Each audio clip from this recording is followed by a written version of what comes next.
Welcome to Planet Noun, where it's all about the people, places, things, and ideas that teach us, prompt us to make a difference, and do more with what life presents. You know, life presents us all with various challenges, and it's up to us to take that stuff and make it into something better. There are some folks in this universe who take their lives, imagine what they'd like it to be, and they move boldly in the direction of their dreams. My next guest is one of those beautiful humans. Now, Deia Davis-Williams and I go way back to college. We're connected on social media, but we saw each other in person for the first time in years. Yes, I said years. In New Orleans as Essence Fest was wrapping up. So, shout out to Essence. Many thanks for reuniting college friends. Now let's get back to Deia. She's a publicist and founder of ExquisteM Events. She's also a mom, and she's also in law school while running her firm and studying. And this woman here, she is very specific about her goals and the impact that she wants to make in the world. Take a listen to this driven sister story on Planet Noun. College, I majored in introductory studies, and my subsidy was English, physical education, and I think it was biology for the third. I'm really not doing anything in my field outside of the physical education part that connects it with sports. But I finished, got 2 bachelors, got a master's in criminal justice, and I decided that I love making people happy. I started an event planning company over 20 years ago, and that was called Exquisite Events. And as I'm doing the events, it learned to be doing a couple of corporate events because they're like, oh, well, you do a really good wedding. Can you plan this corporate party for us? And then the people I knew past and their family was like, we don't have the strength to plan the funeral. Would you be willing to plan the services from beginning to end? And I did it out of the kindness of my heart. And they were like, can you cook for us? And I was like, okay. So I started cooking and became one of the cooks for my church for 10 years. And literally, I just started on referral basis, one person led to another, and I decided to put myself out and become a publicist when my daughter, the first African-American child to write a book about child abuse when she was 8. And when I did that, we hired a publicist initially. And my brother-in-law was an attorney, and he was like, I think you need to be our publicist. He said, you got to get the gab. You know, you have this personality where everyone loves you. Why don't you try? And I was like, oh, no, I'm not good. Okay, so you heard Deia just say that she didn't want to be a publicist. So how did she become a publicist? Well, it was pretty organic. Listen up for more with Deia Davis-Williams on Planet Noun. Yeah, I was actually handing out my daughter's books at the BET weekend. And I just passed them out to random people I was meeting over the weekend with my kids and husband in tow. Did not know where it was going to take me, but it ended me presenting at Bishop Knowles Church at the largest back-to-school event in the state of California. Did not know it was going to be televised, and they were going to have a commercial, and it was going to be such media, coverage, and that my company, ExquisteM, was going to be one of the sponsors for the event. So not only were we one of the sponsors, but myself, my daughter, and my other daughter were also one of the headline speakers for the event on being authors and me being her publicist. That led to other clients that I received. And I literally started from one client to 70 within a month. Wow. And what year was this? Wow. 2010, 2011. Yeah. And Bishop Knowles, one of his top people, approached me because they received a book from one of my kids. Like, hey, we're interested in this book. Would you be willing to come speak? And one thing led to another. I didn't tell anyone that we were speaking at it except for my extended family and 2 girlfriends. Not knowing the girlfriends were going to show up for support, screaming our heads off. We had the time of our life. And I gave out a couple of copies of the book. And we met a gentleman who was on the panel, and that's how we sponsored our first Christian jazz concert. Wow. So handing out books and then Bishop Knowles. It was actually on Preachers of LA. Okay. Yeah, now I have his face in my mind. Okay. We had a big event. We were part of a big event in his church. And it's been a wonderful journey. It's had its ups and it's had its downs. Being a publicist is for the faint at heart. It's a lot of hard work. It's a lot of time. It's a lot of commitment. And I was a mother. I was a wife. And I literally had to become extremely organized. Mm-hmm. Where my time was designated for my family and time designated for work. And my work and my family intermixed. all of my clients have met my family and have stayed in my home. I've had a home cooked meal and being spoiled at my house for a little bit because I wanted them to understand that my family is a part of my brand and vice versa. It's interesting how, we both grew up in church and everything. And I think there's a verse in the Bible that talks about how a little child shall lead them. So you passing out your daughter's book is part of the path that led you to where you are right now. Most definitely. And that daughter now is about to be 17. Wow, interesting. Okay, so I'm going to veer off my little question list for a couple seconds. It sounds like in your family and in your experience, you know what it's like to be an FOD. I can't remember who came up with that. I don't know if it was Shonda Rhimes. I think it was Shonda Rhimes. FOD, first, only, indifferent. What is that like walking along your path as a publicist and along your way to becoming one of the only African-American attorneys in sports management, female attorneys in sports management? Others growing up, I was called the fat one. I was called darky. I was led to believe that I wasn't beautiful, and that was the cross I had to bear. But after coming to this last Essence Festival, my very first one, I left as a complete and a woke Black woman, knowing that I had the last bit of tools that I needed to be a successful Black woman in my field of sports law, and to bring other Black women into my field and Black men as well. Because when 2 or 3 are gathered, about to have church. As the scripture says, yes, Lord. Nothing is impossible. I was not one that let the way I was stereotyped stop me from doing what I wanted to do in life. I didn't care what anybody else said. Yeah, I was too Black. Yeah, I was fat. And still didn't stop me from being married. Still didn't stop me from having kids.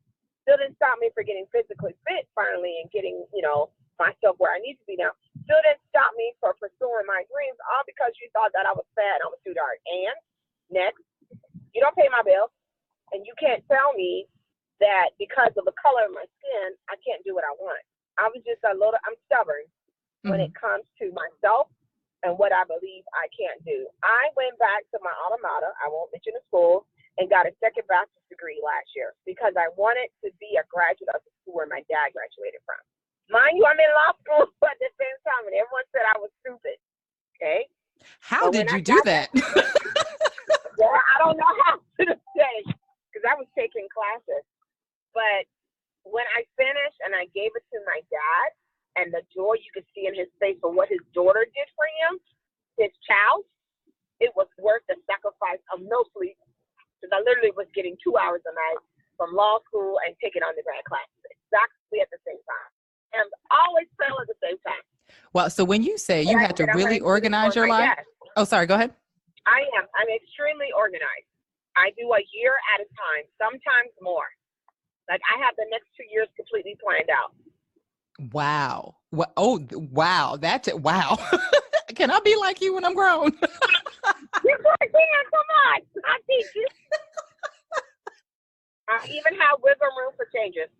Wow. So planning your life a couple of years ahead and wiggle room. Wow. I've always been impressed, but I am like doubly impressed. And so now when you were in college, before, you went back and got your degree from the school that shall remain nameless, yes, the bachelor's there. And then, before you got your other degrees, what you're doing now, did you ever imagine you would be doing this? Like, did you ever imagine you'd be here? No, I did not. What did you think that life had in store for you? Because, we all dream about what life will present to us. And sometimes life presents curveballs. Sometimes life presents things that we really don't expect. I got married and had kids. I got married and had kids really young. And, I was never going to go back to work. It was my mother, who suggested that I go to law school. Oh, your mom suggested that? My mother read it to me. She wrote a promise I made when I was 15 and was like, I didn't tell her I was applying for law school, but she called me one day and said, you made a promise to God that you were going to be a lawyer at 15, and I just want to know if you're going to follow through with that. And that was the day I got accepted into law school. Wow. So was that like double, triple quadruple confirmation that you were stepping into the right path? Know the way I am and my being, the way I help others, I was always intended to be an attorney. It just took me a lot to get there, but this has always been where I needed to be. I can help more people as an attorney than as I can as a publicist.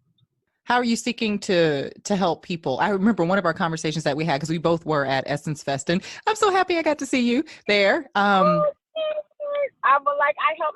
helped a mutual person that I knew needed some help with her divorce paperwork, and she didn't know the slightest, and she spent a lot of money on this expensive attorney, and she kept losing her case, and she had lost her home, lost her car, was living in a 1-bedroom with 3 kids.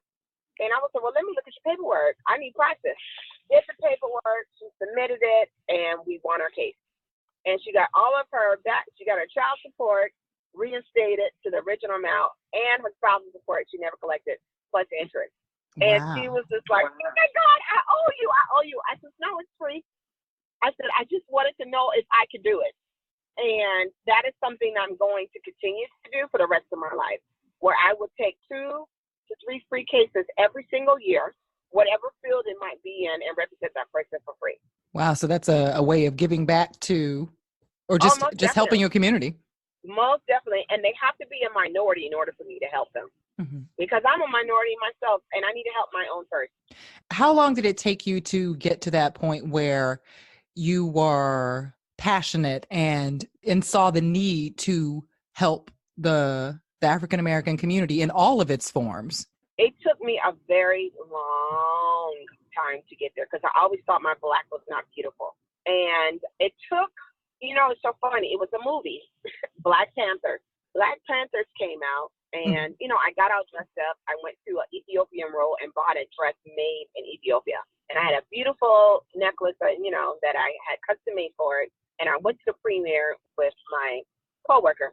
And to be around that ambience of the African culture, I had never truly been a part of that, never been to the motherland. It was an awakening moment for me as a Black woman. And literally, we decided to do something different. I rented a high-end car to take us to the movies and pick us up. Because I'm like, we're Black royalty.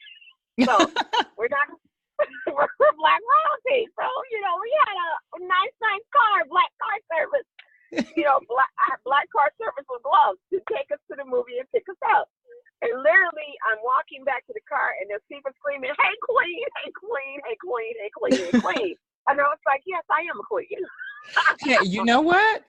It starts with yourself first. Amen. That's right. And it was a good, I was joking about it, but it stuck. And I was like, I'm a beautiful Black queen, and I need to help my beautiful Black kings out here, and my beautiful Black kings and queens children. What do I need to do on this earth to make it better for them? One, I could give my time to the others. And when I became an AKA, they really iterate helping our own and really being in the community. So I was not forced, but I was more than happy to give back to the community. When they had the big floods in Texas and they were asking for money, I was more than happy to do that, not knowing when I went to Texas last summer, my sorority would be honored for all the backpacks and all the foods and all the textbooks that these kids received, all because of our selfless donations, which were not tax deductible. And when I found out that we helped so many minority children, my heart was just filled with so much joy, because I felt like minority children are so, and men and women were so neglected so many times because of the color of our skin. And it was just one more incident where I was like, I need to help my people, because I really had to look at other races, and I studied them when I was doing my master's in criminal justice, how other cultures really stick together through the bad and the good. And I felt like the African American culture had been stripped of all that through slavery. And we needed to find a way to get back to each other. And having Obama as a president really helped the African American and Black community to find some of their Blackness and say, you know what, we are great people, just like any other culture is out there. And we need to find a way to become one with each other and support each other. And I'm not willing to step down because someone is non-Black and I won't work with them. It is not a prejudice issue with me. It's a matter of fact of helping my own. That's all. Because these other cultures have helped their own people for a long time. Why can't I not do the same thing?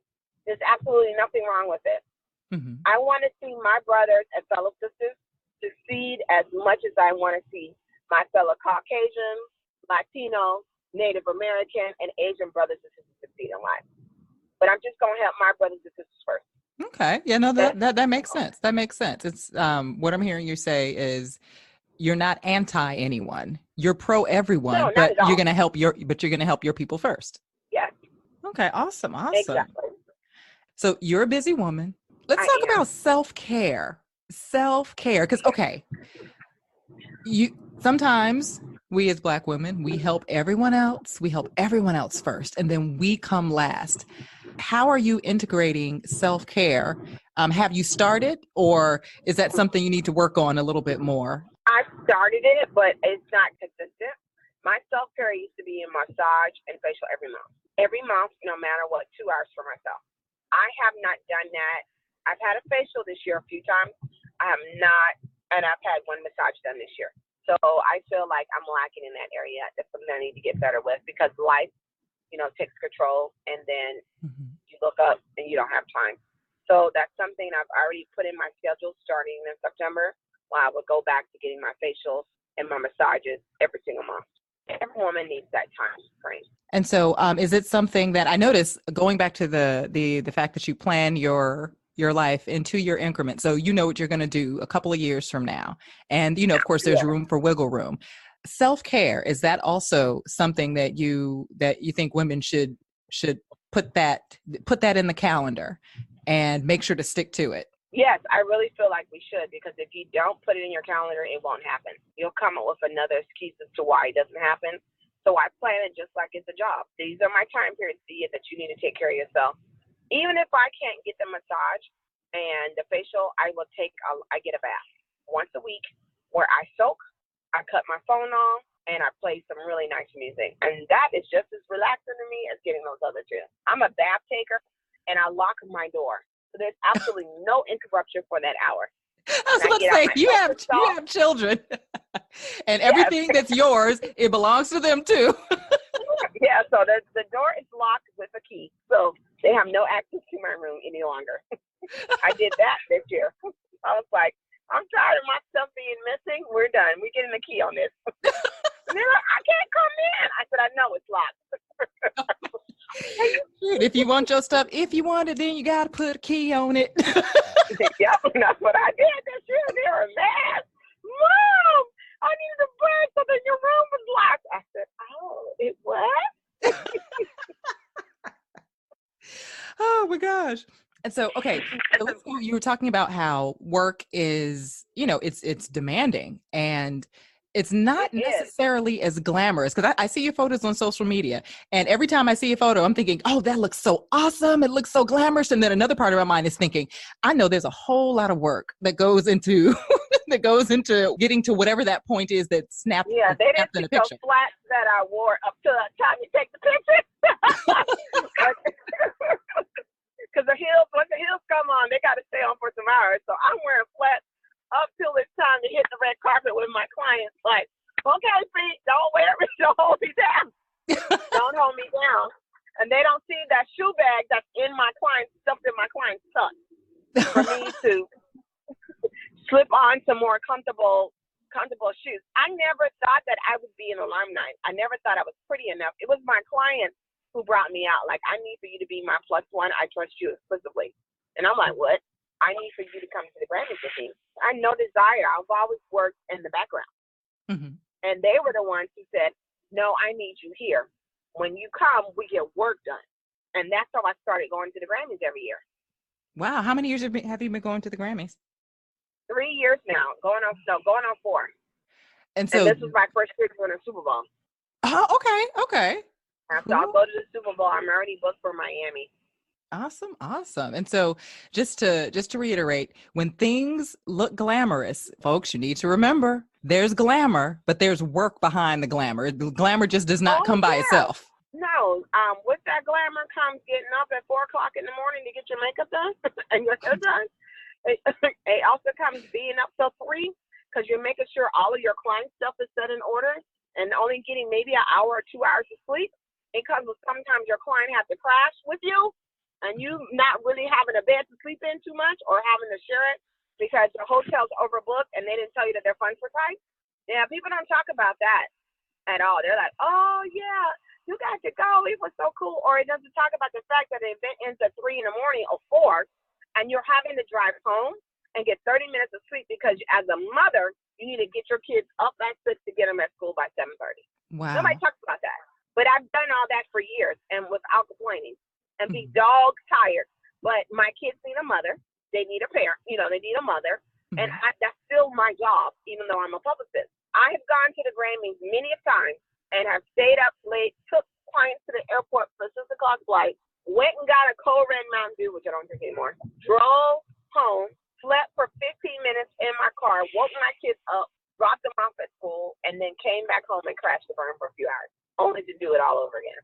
So being a publicist is not for the faint of heart or the lazy. It's not. It's not. It's not for somebody who's celebrity struck, because I am not at all. Have you ever been celebrity struck? And if so, if you were ever celebrity struck. Jesse Jackson. You said one time with who? Jesse Jackson. Oh, okay. I met him at the Stella Awards and I almost lost my mind. And so what makes... I was freaking out.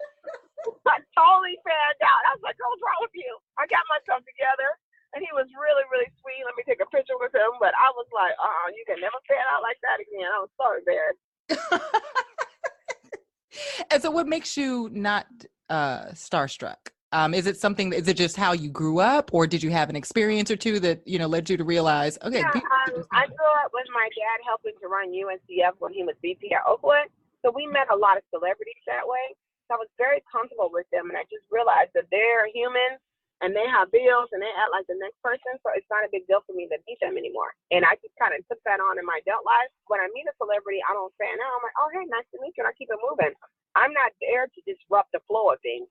I'm there at that event just like you are. Let me do my job with my client and keep it moving.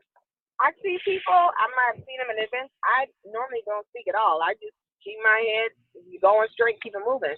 And people have fussed at me about that. Girl, I saw you at this and you need to speak. I said, yeah, I was with my client. I was at work. And I said, that's my only priority. And I don't just hear from them. They're like, yeah, we understand. Okay. Okay. It's good that folks get that work is work.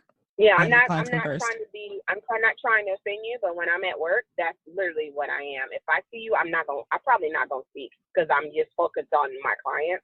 I don't want to make you feel bad, but it's just the way I feel. I'm at work. I talk to you on another time. Your advice for anyone who is considering a career in PR, if someone who wants to be a publicist or someone who wants to go into sports law and wants to own their own business, or someone who wants to make, their mark in the world through helping other people, what advice do you have? Do your homework. On the field that you want to be. You need to do a top 10 list as to why you want to do that field and a top 10 list why you can. And you need to have a financial revenue set in place so that you can afford to be in your field, because you won't make money initially. It takes some time if you're in PR, and it also takes time in sports law. Sports law, you're going to be out of quite a bit of money because you actually need to go to like the Super Bowl, you need to go to the Final Four, you need to go to All-Star Weekend, and you can't do any of that without any fun. And those tickets are expensive, and you can't come into the field asking for money right off the bat. Asking for a hookup. You need to be able to afford your own ticket and go where you need to go. Okay. And so speaking of asking for handouts, how do you deal, and this came up in the conversation that we had in New Orleans, how do you deal with folks trying to get the hookup from you? Hey, yo, Deia, can you hook a sister up? Can you hook a brother up for free? Can you provide your services for free? I can say no very quickly. Not a problem about that in the house. It's like, no, one of the shortest words, no. Yeah.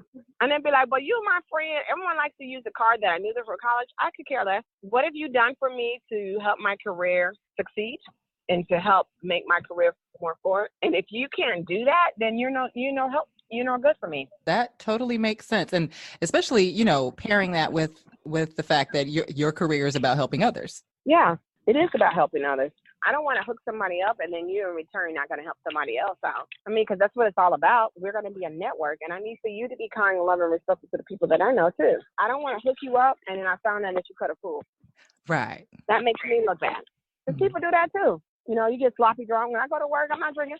But you might drink because it's free drinks. And I'm, whoa, party over here. Well, I'm sorry, I don't do that. So I'm coming to an event that has free alcohol, and you decide that's the day that you want to get super drunk.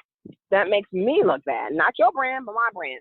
Yeah, these people were up here and they were drinking. We can't hire her. Wow. I did an event for BET last year. It was free-flowing alcohol. I didn't have a drink. I drink water all day. And it was free-flowing. And, you know, I got asked every time, you want a shot? No, I'm good. My mind needs to be clear-headed and leveled. How am I going to do that if I'm under the influence of alcohol when I'm at work? So you separate. I drink club soda and lime. I have to separate the two. And on top of that, it's another way for me to witness. There's not many Christians, Seventh-day Adventists, as people like to say, in my field. And even though I'm not in a place where I could be preaching the Bible, because I'm not, I need for you to see that I'm a God-fearing woman through my character and through my morals. And me not getting sloppy drunk and sleeping with Tom, Dick, and Harry, or whoever you may call them, it's a good example for that. And you'll have a higher probability of hiring my firm again, because we didn't do what you expected. We did the complete opposite. We handled ourselves in a very professional manner. What have you found that people expect from you without just because of your shell? What I call the shell could be the fact that... First they'll say is, oh, you're at 7 Day. Oh, you're part of a cult. I said, it's not a cult. Well, you can't do this. I said, who told you that? Oh, a friend of mine. I said, well, your friend lied. We're not a cult. We're for fashion.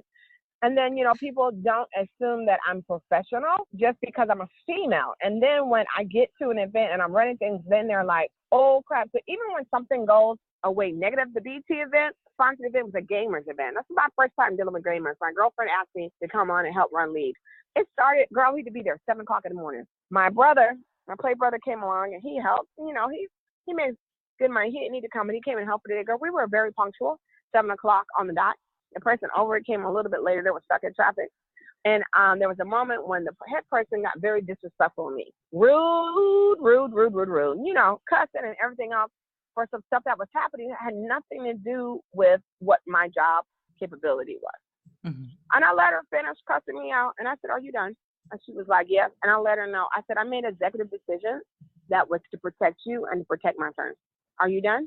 And when the event was over, I ended up saving her behind because there was a gamer who ended up winning first runner-up, and they didn't have her register. And I had registered her just to be on the safe side. And I recognized her from the very beginning. They messed up. And they were about not to give this girl her gift bag. And I was like, no. I remember her from early this morning. She was on time, and she was a minority, which is very rare in the gaming field. I saved her behind from looking stupid, all because I was observant. And even though that was not an area that I was over, I still took it to consideration. I need to check out who these gamers are. I need to know their faces in case there's an issue and they need a little help. I need to be accessible, and so does my team. And, you know, the lady never came back and apologized, and I wasn't looking for it. I did a really good job, and I got thanked for it. And when that gamer came up in first runner-up and got her gamer system and everything, and her custom-made Savoy crystal necklace was shaped in a game, she was super excited. And that was that was thanks enough. Yeah. She was thankful then. The lady was thankful then because I saved her behind. And I could have been the total opposite. So she cut a fool, and I was like, no, you cut a fool, I'm not. That's the difference between you and me. I'm a Christian, and my Christian morals and dignity keep me from cussing your tail out right now, which you deserve. She ended up losing her job afterwards. Wow. Someone noticed the conversation, and that was one of the things. Well, that girl didn't act that way towards you, but you did, and you were out of line. So one of the things I admire about you is that you seem to be fearless. You move forward in boldness, and I love that about you. Okay. And fear holds a lot of people back. And so how do you, if you have any, how do you conquer yours? The best way I did was to conquer my fear was on my knees. I pray a lot, and I have a long worship in the morning with my Jesus, who's my daddy, every single morning. And I just had to pray with him and ask God for the courage to get over my fear. I am a very talkative person, but I'm an introvert when it comes to people I don't know. So that was a fear of mine that I had to get over very quickly. And I grew up in a very strict Seventh-day Adventist home. So I really did not know how to interact with non-Adventists. And I had to learn very quickly that I could still be myself and have relationships with these people and not go to hell for it. Yeah, that's one thing I can say. Growing up SDA, there was a lot of fear, and Yeah, as an and it adult, was I'm tired of that. unnecessary fear. It was unnecessary. Some of my best friends are not Adventists, but I love them. We have a good time together. But I realized my friendship base was too small. I had to put myself out there. That could be a whole nother discussion right there. Yeah, the things that we hold to our hearts still, and the stuff that we just had to cast away, because I don't say that. Mm-hmm. I've had to reevaluate the way I look at and observe and practice some of the things that we grew up with. And look at, yeah, you're forced to do that when you get older because you realize the fallacy in it. The way it was portrayed to you as a child is not always factual. Hallelujah. That was my big moment.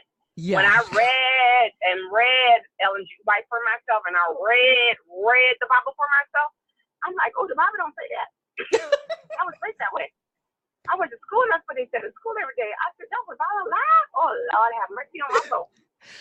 Oh, my gosh. So, yeah, I can probably talk to a bunch of different people.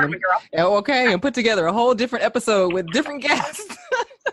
And so I think the last question, or at least the last question I have written down is, and you kind of touched on it before, kindness in a career that can be downright cutthroat. That lady cussing you out, to me, that seemed unnecessary. How can you be kind? She did it in a room in front of people. Yeah. I've just learned that when a person is older than me, they are my elders. And I was always taught and led to believe that you respect them no matter what. And I had a lot of practice with my mother-in-law on being kind to others, even when you're not in agreement with her.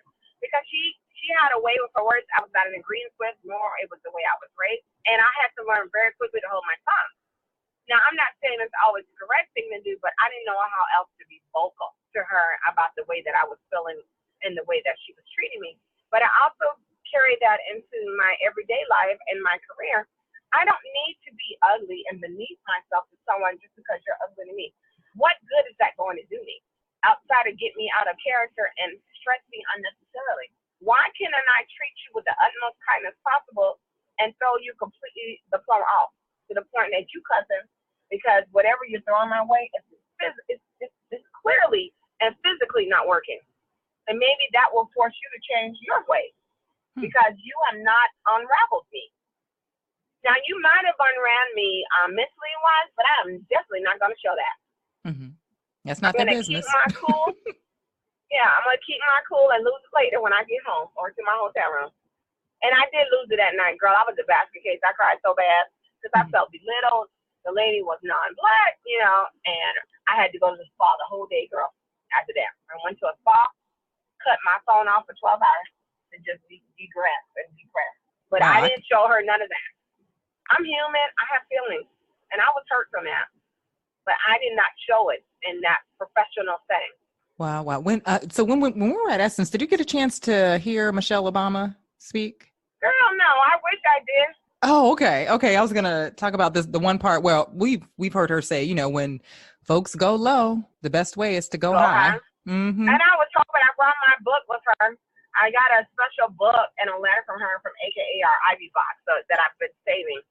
But my schedule for work just did not permit for me to be off during that time period. I wish I had had time to go to hear her because I heard she was just phenomenal. Oh yeah, it was nice. It was and Gail King. Oh, she was a really nice interviewer. I heard Gail interviewed very well. I was totally impressed with her when she interviewed R. Kelly. Oh, Robert. Yes, Mr. Robert. Mm-hmm. Robert. Yes, did a phenomenal job. Even when he lost his cool, sister did not shake or stutter. I was like, you go, girl. Okay. And I'm like, oh, that's a pointer. I like that. I'm going to take that one and put it in my trove. Okay. I almost called her Auntie Gail, but then I thought, she doesn't look like a woman that wants to be called Auntie, so I'm just going to call you Sister Gail. Yeah, Sister Gail. Oh, my gosh. I've covered all the questions that I have written down. Is there anything else that you would like to say that I did not ask you, either about, starting your own business, maintaining your own business, self-care, dealing I have with... a point. Mhm. Don't compromise your character for what you want to do in life. Elaborate. No matter how the situation may come arise, be your true self, because people will see when you're fake. Being your true self will have more doors open than being your fake self. Authenticity. For a while, I've been embarrassed about my Adventist side. And then just this I week, understand that. and it's like for the first time, like this week at work, we got into a conversation. There's a coworker I have who is a former SDA. And Okay. it's like for the first time, we were in a conversation with some coworkers, and excuse my language, I didn't give a damn if they knew. I got you. I didn't care, because that I'm tired of being afraid of what other people think. I'm tired of giving a damn. You grown, we grown, we good and grown. Yes, Lord. I've been reading the book, The Subtle Art of Not Giving a F. Oh, yes. Yeah. If you're not grown, you'll be grown after you read that. That book's my whole life. Oh, wait. And it's just, I talk about this with my sister sometimes. I was about to explain who she is, but I forgot you met her. I sure did. Awesome woman. And, we talk about how just the fears that were instilled. And I don't know, if I can't say that people meant to do this, or if if it was intentional, but the fact is we grew up with a lot of fear. And like you said before, unnecessary fear, and caring about what other people think. And for those who looked the part, they weren't necessarily living the part, because, we know people with two lives. I have been a person with two lives at one point. 100% spot on. Just be you. Be you. Mm-hmm. I wouldn't change for anybody. I don't care how desperate you want a job. If you know that you're not that person who doesn't want to involve, start your own company. It will take you a while to get it started, but it's so worth it knowing that somebody, you don't have to answer somebody. I don't have to answer anybody. I own my own firm. Pretty and clear. And it's been a long road, but it's mine. I've had someone tell me that my company's name was stupid and it wasn't good English. Huh? Oh yeah, I remember that. ExquisteM? How is, I don't understand that. It wasn't proper English, because I had my exquisite spell with one I, not two. And I listened to her, and my she said you can't recognize it in the dictionary, and I was a little hurt by it. But then I realized that, you know what? I appreciated her honesty. Mm-hmm. We had a friendship where she was clear with telling me that, and I needed to hear that. Okay. And it made me put my heels in the ground, and I kept my company spelling the same. ExquisteM is spelled with one I, not two. I want it to be different. I know it's spelled incorrectly, but nobody else will have the spelling for my company. And my M is capitalized. Yep, nobody spells it like that either. And that's going to be the name of my sports law firm. So, who are some of her clients? Now, I tried to find out. Let's see if I had any luck and find out how she rolls when she walks into a room when there aren't many people like her there. Deia Davis-Williams on Planet Noun. I don't know if you have like NDAs with any of your clients. Are there any clients that you can say that you're affiliated with at all? Yeah, I have NDAs on everybody. Okay. That's the way the business rolls. Okay. On my PR side, not as bad, but I can talk about those people, but not on the other side. Okay. Cool. Everybody likes keeping their business to themselves, and I don't have a problem with that. And even if I didn't, I wouldn't tell people, because it's private. All you need to know is, I'm at the Super Bowl next. Yeah, I'm at this NFL event. Mm-hmm. Yes, they're all invite only. Oh, how'd you get in? None of your business. And this is what I do for a living next. Okay. That's all you need to. That's all you need to know. Because when I walk in a room and the people are like, "What?" and it's all men, I know I belong there. Period. And I don't owe you an explanation for that. No, I'm not the girlfriend. No, I'm not the wife. No, I'm not the mistress. I'm going to be the freaking lawyer. Next. Wow. How long did it take you to get to that point? Talk. Or have you always been that way? I don't think I've always been that way. I just think my self-confidence hit when I finally turned 40. I was like, "Oh, I'm the bad. I'm positive. You can't tell me nothing." All right, I'm the shit. Yeah. I'm like, you said what? Oh, please, I don't think so. You ain't talking crazy though. Whoop, you talking crazy though. What? Oh no, you done lost every last of mine. Oh my gosh. Okay, that's a nice up note to end. Thanks for listening to Planet Noun, where it's all about the people, places, things, and ideas that teach us, prompt us to make a difference, and do more with what life presents. You've been listening to Deia Davis-Williams of public relations firm ExquisteM. If there's one thing to remember from this episode, remember this. If you want it, figure out a way to get it with honest, hard work and persistence. It can get done. Learn more about Deia, including her social media info at planetnoun.com. I'm Liz Anderson, host of the Planet Noun podcast. Don't forget to follow us on social media, Facebook, Instagram, Twitter. We're also on SoundCloud. And please stop by the Apple Podcasts. Why did I say the Apple Podcast? I sound like Facebook in its early days, the Facebook. Or someone's mama, the Walmart, the Instagrams. Follow us on the Instagrams and stop by the Apple Podcast and rate the show. Okay, let me stop tripping. Check us out on social and follow us, and please rate the show. Thanks again for stopping by. Until next time, take care.